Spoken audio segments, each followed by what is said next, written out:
People are going to be drawn to this strength, especially after these last few years where the Democrats have totally cowered down.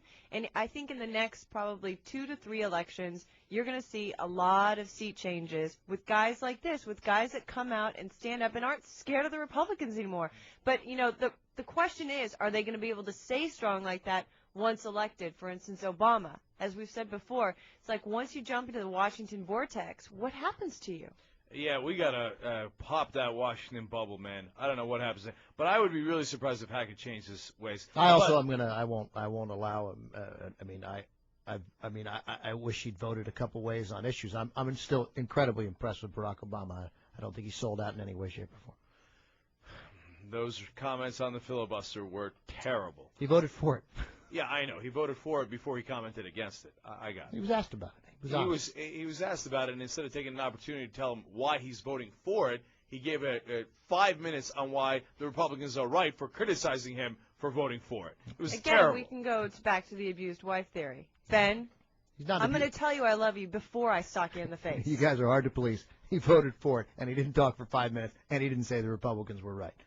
No, he said it was a terrible. It was a terrible idea. It wasn't going to work. He said it's not going to work. We shouldn't have done it. It's a procedural gimmick. But, yeah, okay. I mean, after I've given you all the Republican talking points, by the way, for all the time that he was asked about it, he never made one statement in favor of the filibuster. All he did was argue against it. And then he said, we have got to be factually correct. That is not true. What you were saying is correct. What he did say is although he didn't say the Republicans are right, he did say that he think it was a procedural move and he thought it would fail and a bad idea. And if you want to say those Republican talking points, I won't argue with you. He also, what I read, was a rather disciplined answer to why he was going to vote against Alito and why he was going to support the filibuster. So I think that's just factually inaccurate. He virtually took his time. What was the show he was on, The Week? Yeah, this week with Stephan. He was on This Week. He went on to say, I'll support the filibuster. And then he went through all the reasons why he thought it was a bad idea. Didn't even mention why it was necessary to oppose Alito.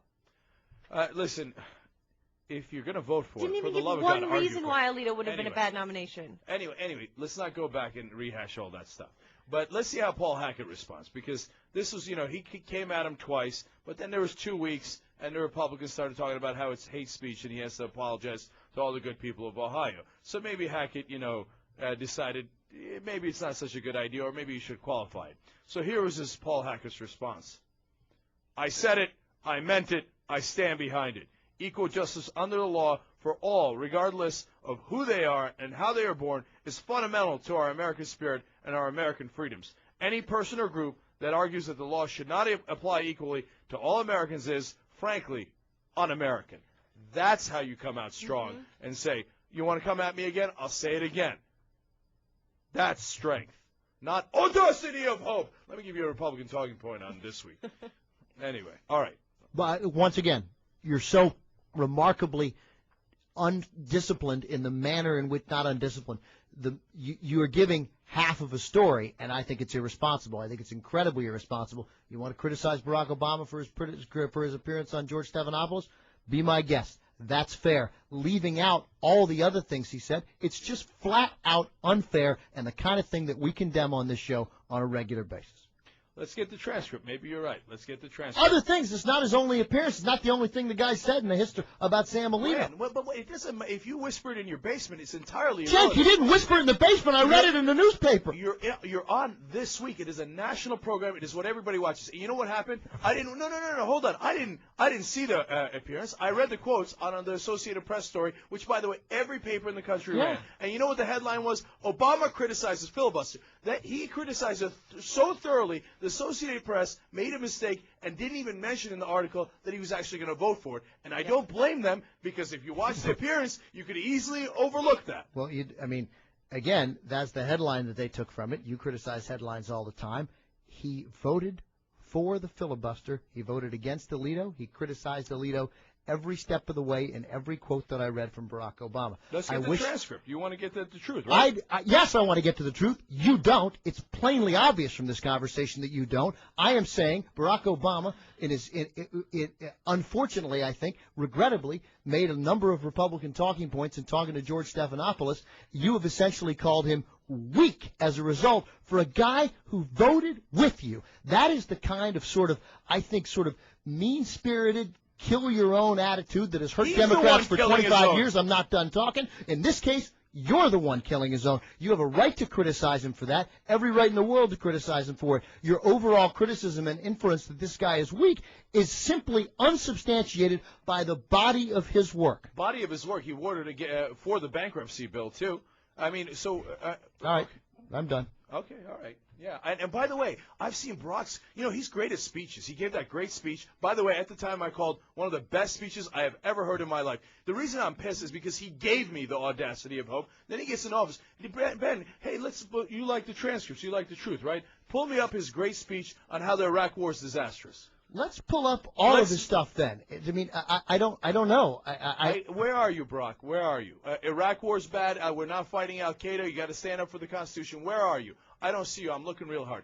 I gave him credit for voting for it. I went on a long diatribe about how he shouldn't be on the list of bad guys, how you should continue to support him, because finally votes matter, and he made the right vote. That being said, if you keep buying into Republican talking points, that is the fundamental problem of the Democratic Party, and you're buying into it. That is what Paul Hackett is not doing. So have the courage, the intellectual courage, to draw a distinction between falling into Republican talking points and therefore calling somebody weak, somebody who voted for the filibuster, against Alito, and against the war, and he's weak. I don't like it. I think it's intellectually dishonest. I think it is intellectually dishonest to our viewers and listeners. He didn't vote against the war. He wasn't in the Senate at the time.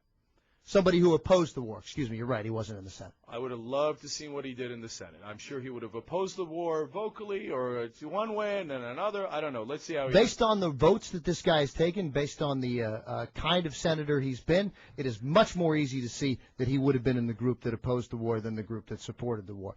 But, I mean, there's obviously no way to know except for the fact that at the time, from his position as the member of the Chicago Board of Aldermen, as a Chicago alderman, he did criticize the war. Yeah, but his actions don't mean anything unless he backs it up. I know. People who vote with you, everybody sucks. Everybody sucks. Let's just criticize everybody. Doesn't matter. Let's ignore facts all the time. It sends out a confusing message by the Democrats. No wonder people So won't unite criticize behind that. them. So have the intellectual courage. That's what I did. No, it isn't. It is not. Have the intellectual courage to criticize what you want to criticize, and don't make broad, sweeping generalizations the way the Republicans do. Ben, obviously we wholeheartedly disagree on this, but your curious choice of words of intellectual courage, I still don't understand. Because I think it is weak, because you find one thing you don't like when there is a significant amount to like in a guy, and therefore rip him, and I think it is intellectually dishonest. But that was our problem. And you use the word courage. You're the one who brings courage into this, so I thought it was a fair statement. That was our main problem, for instance, with Biden and Obama. We were glad that they decided to vote in favor of the filibuster, sure. But the problem is then they go around and slap it upside the head, and they're like, hey, it's not a good idea. No wonder nobody will take the Democrats seriously. Ben, they make fun of their own choices. Ben, this is the last thing I'll say about it. You guys can go one more round, and then we'll take callers, et cetera, et cetera. But my last piece on this is, Ben, it is not about one vote, and it's not about criticizing everybody. For example, Debbie Stabenow, bless her heart, from Michigan, came out right away and said, I'm for this filibuster. She never wavered, and she was on board the whole way and did it right. Now, I'm not criticizing every Democrat. Oh, she did it wrong. No, she did a great job. Okay. Number two, if this was a minor, did I go nuts? We were here. We did the show. We did the bankruptcy bill. We were on air when we did that. Did I say Obama's a traitor? He's the worst. I'm writing him off because of this vote. A lot of people did say that. I didn't say that. No, they were wrong also. Okay, I get it, right? And he votes that way. The reason I'm so angry about this is because it is the fundamental problem with the Democratic Party. Not just this vote. It's the way that they handle things. It's that they don't understand that they're being played for fools, that the Republicans set these talking points, the Democrats never respond to them, and then they internalize the talking points and then spew them out again when they have their time to talk. In that appearance, Barack Obama said, hey, it's too late now because we never made a case to the American people. Barack, you give great speeches. Why didn't you do it? Why didn't you make the case to the American people? Why do you come out when it's too late and then criticize your own strategy, the one you're even going to vote for, when you should have been making that case all along? So when you're muted and then you buy into that, that's overall, that is exactly what is damning the Democratic Party. I'm not saying never vote for Obama again. I never said that. I didn't say don't donate to him again. I'm just saying he's got to wake up to the fact that that is the biggest problem. I don't think you appreciate your own rhetoric. If that had been the point you'd made first, we wouldn't have had the conversation for the last 7 minutes. You did what I think is a fairly standard and fairly dishonest, oh, I'm sorry, please don't hurt me, please don't hurt me, and an inference, and we can go back, listen to our transcript, that Barack Obama is therefore weak. As I've said before, I wish he hadn't said what he said on George Stephanopoulos, too. It's worthy to criticize him and Joe Biden for that. It is not worthy to therefore suggest that they are weak because of one thing they said on this show. It was hurtful to the cause of the filibuster. It was actually honest, since the filibuster was at that point essentially dead because of the gang, the 7 members of the Democrat and the gang of 14. But the fact of the matter is, overall, parroting the Republican talking points does make sense. I don't know why we can't criticize people specifically and why it has to be broadened out all the time, and a suggestion that everybody who doesn't go with us on the things that we think are important is therefore weak and sniveling, which is the inference. That's what I think is dishonest. All right. Well, there you have it, folks. We always give you honesty, even if it's in disagreement. Come back with your calls and George Galway when we return on the Young Turks.